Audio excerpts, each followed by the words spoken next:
Hey, what is going on, everyone? This is Mohammed, your personal PMP coach from Certified with Ease, coming back to you guys with another brand new video where we solve questions, PMP questions to help you prepare for this exam. Remember, guys, the best way to prepare for any standardized exam is to solve as many problems as possible.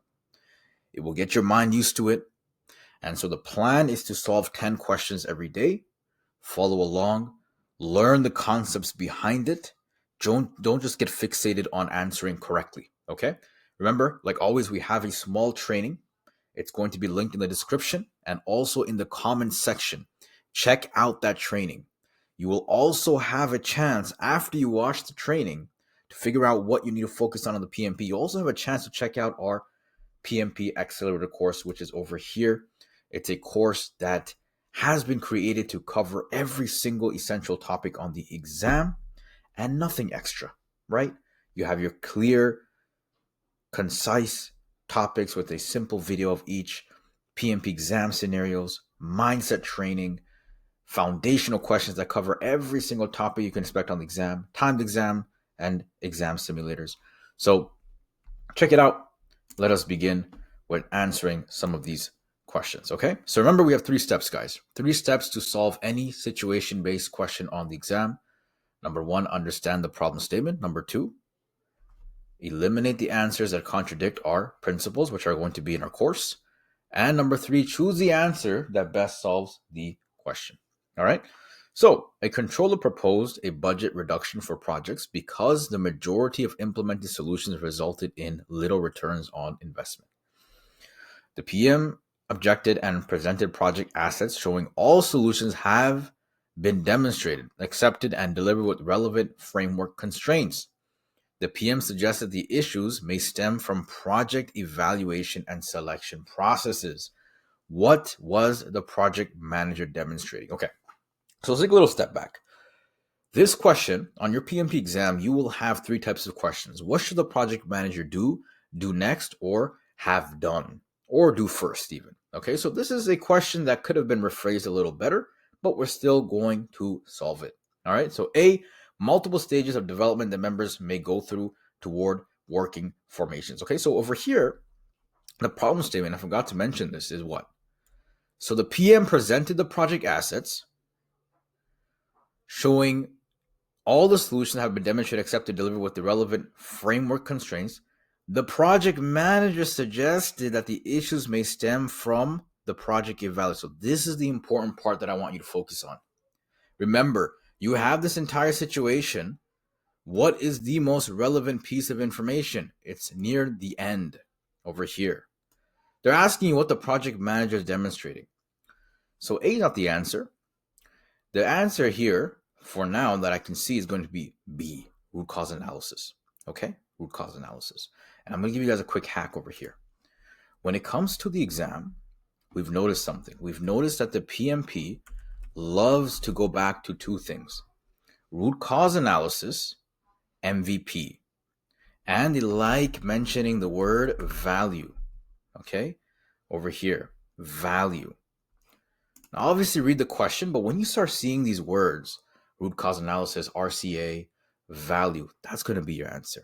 Okay, so that's the answer over here. That's not our typical situation-based question. Let us see what the answer is according to people.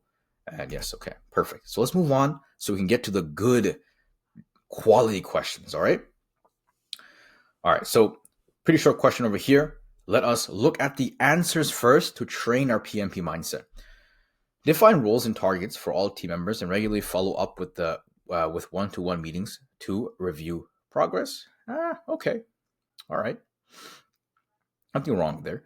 Hand over control of specific aspects of their roles as experts and let them agree on their own timelines and targets.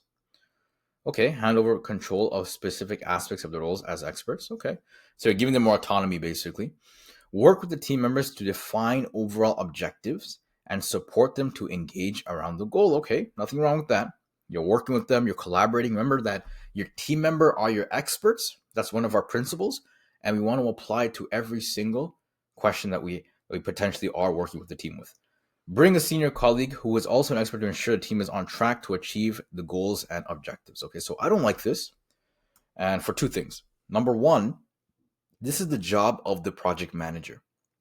And if we're talking about self-organizing teams, then you allow the team to organize themselves. You don't have to bring in someone else. All right. So I'm not gonna choose D for now. We are now forced to go back to the question, read it. 8 highly qualified experts have been assembled to work for a 6-month period on a specific aspect of an organization's product development process. How should the PM support this team? Okay. So it's key information here. The question doesn't have to mention that the team is self-organized. Rather, when you have a product development process, you're creating a product, what is implied there is that we are using an agile framework and the team is self-organized, because product development usually follows that framework. Just like when you're constructing a building, that usually follows a predictive approach. So we can assume that we are following an agile approach here. All right, awesome. So let's look at the questions now, the answers. Define roles and targets for all team members and regularly follow up. So regularly following up with your team members is actually counter agile, right? So here, one of our principles over here, I'm gonna do a quick search. Agile projects are self-organizing. Okay, so we want to follow that principle. So we can eliminate A.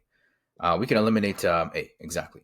Hand over control of specific aspects of their roles as experts and let them agree on their own timelines and targets.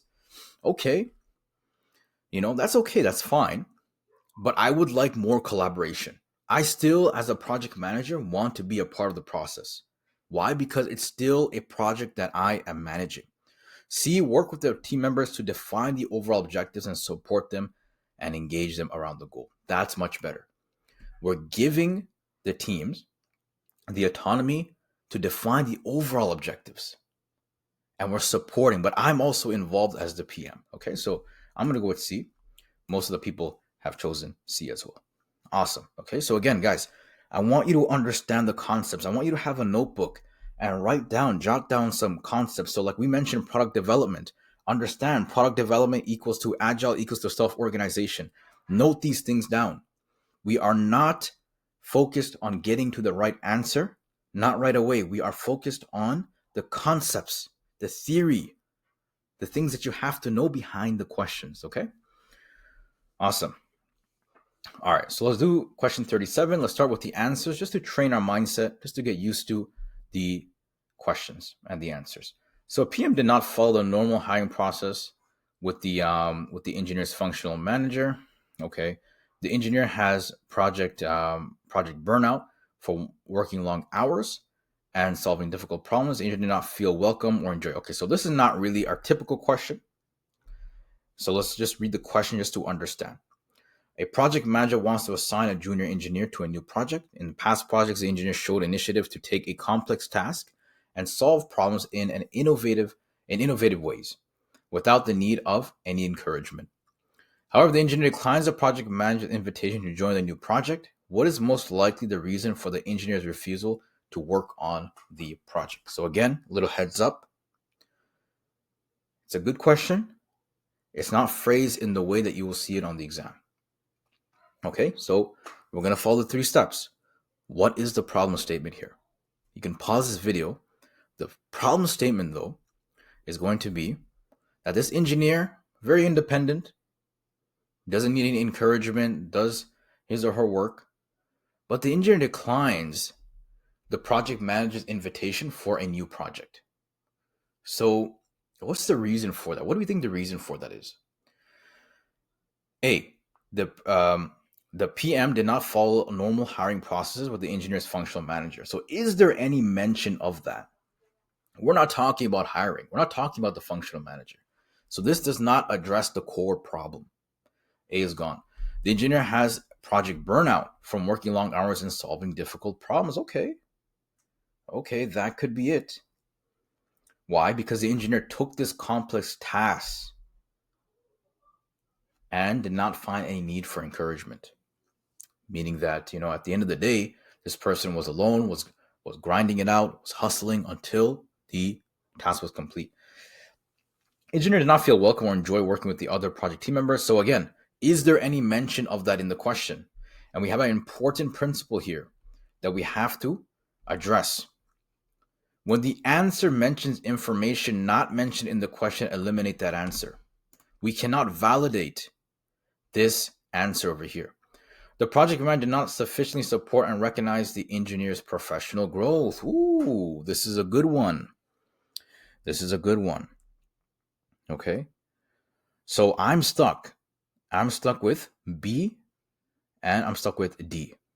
Okay. So the engineer showed initiative to take on complex tasks and solve problems in innovative ways without any need for encouragement.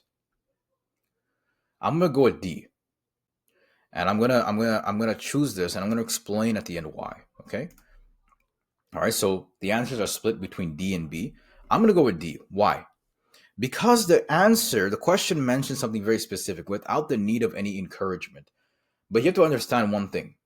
Even though there might be people that are different, human beings, this is a people domain question. Human beings need to be recognized. They need to be acknowledged.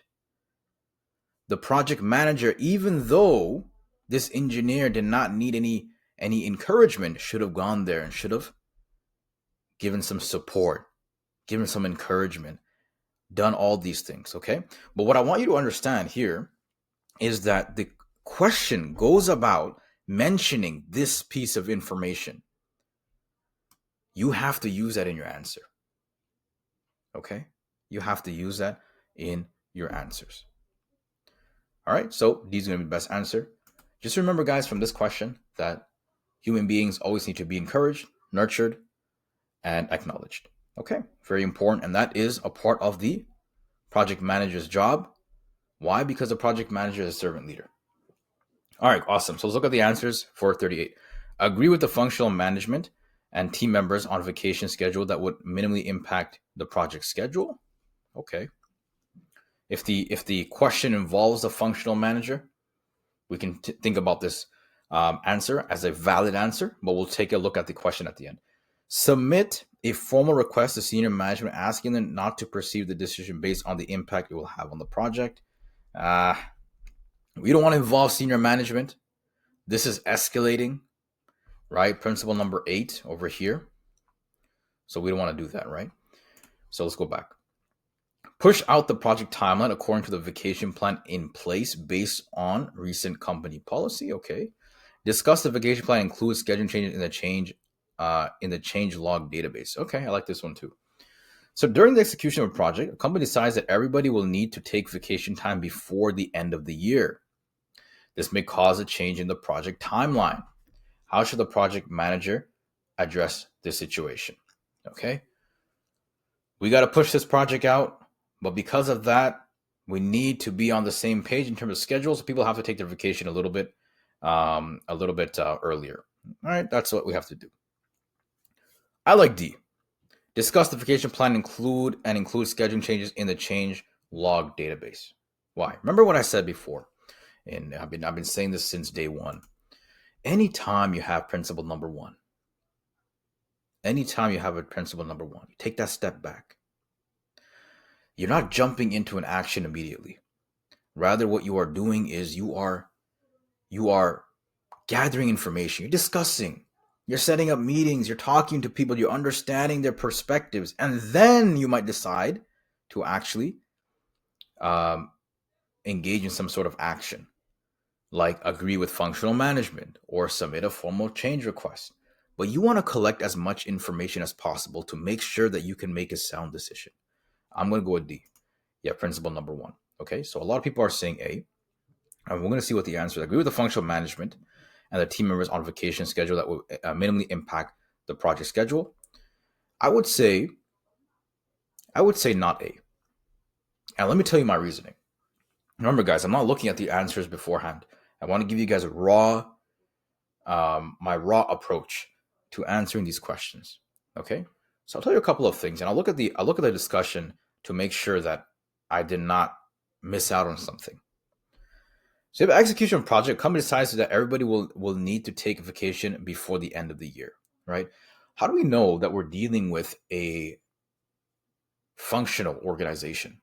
We have different types of organizations, right? We have a project-based organization as well. where our team members are solely dedicated to the project, right? So agreement functional management is fine if we're dealing with that. And would it not make sense to just simply discuss the vacation plan and then proceed to include schedule changes based on that discussion?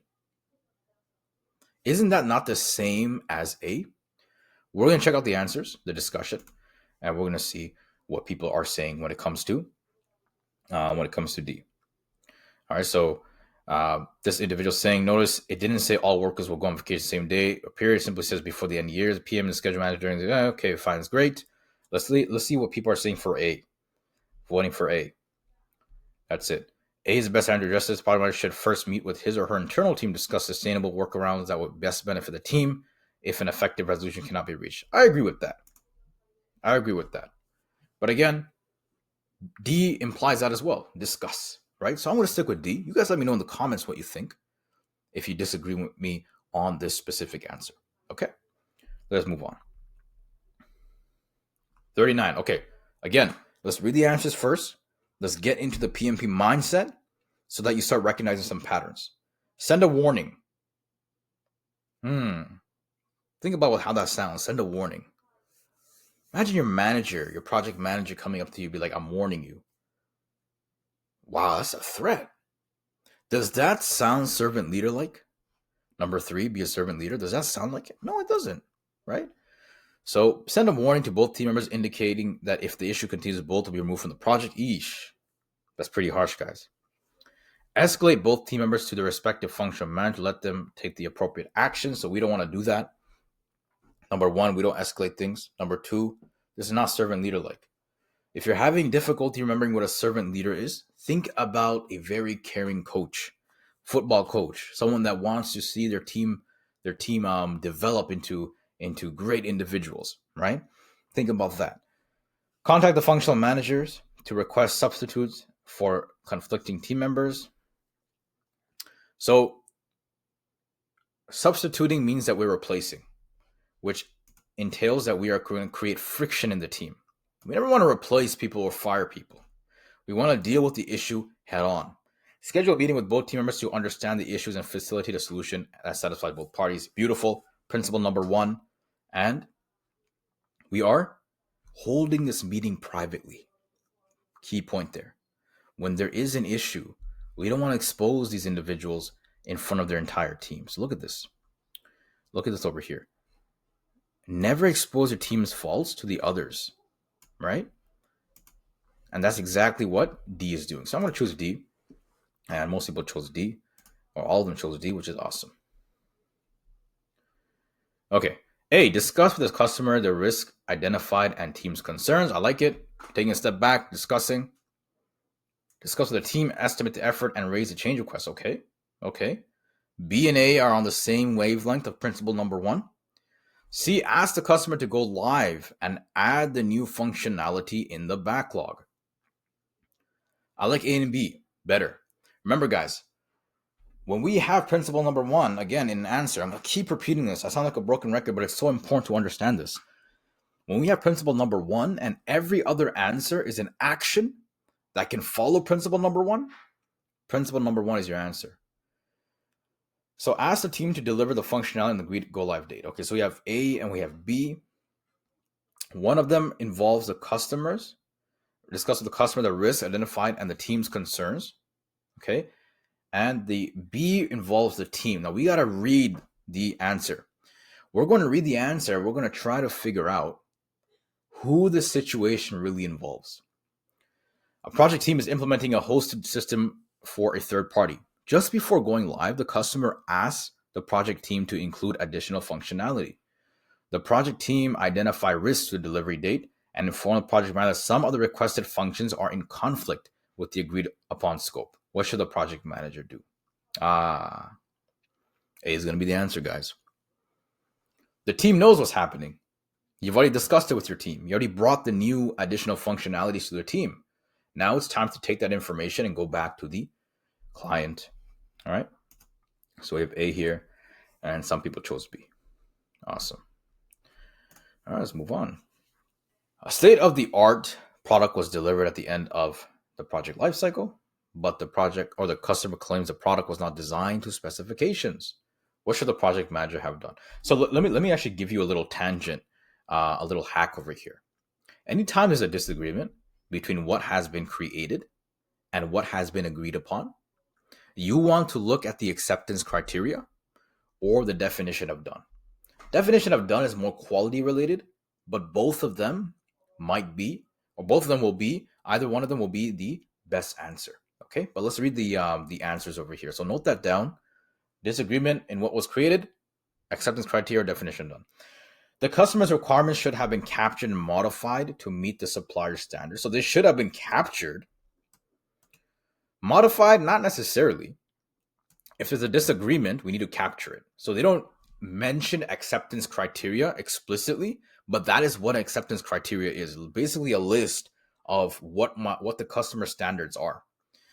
The iteration review planning meeting should have been planned accordingly.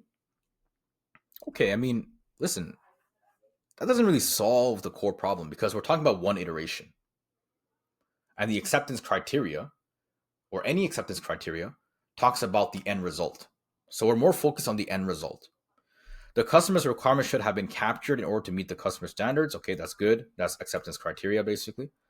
The sprint retrospective meeting should have included necessary stakeholders. Two problems with this one. It's not a stakeholder question. And number two, we're not focused on one sprint. We're focused on the entire project. I'm going to go with C over here as the best answer. Awesome. Okay. Hopefully that's clear. It's a little bit tricky. Some people might pick iteration, review, or sprint retrospective. But remember, we're talking about the entire thing, not just one sprint, not just one iteration, the entire end result. All right, question 42. So we'll start with the answers again. Identify levels of decision-making authority. Okay. Evaluate demonstrated task accountability. Determine the appropriate approach. Analyze team member influence. All right, we got to read the question this time.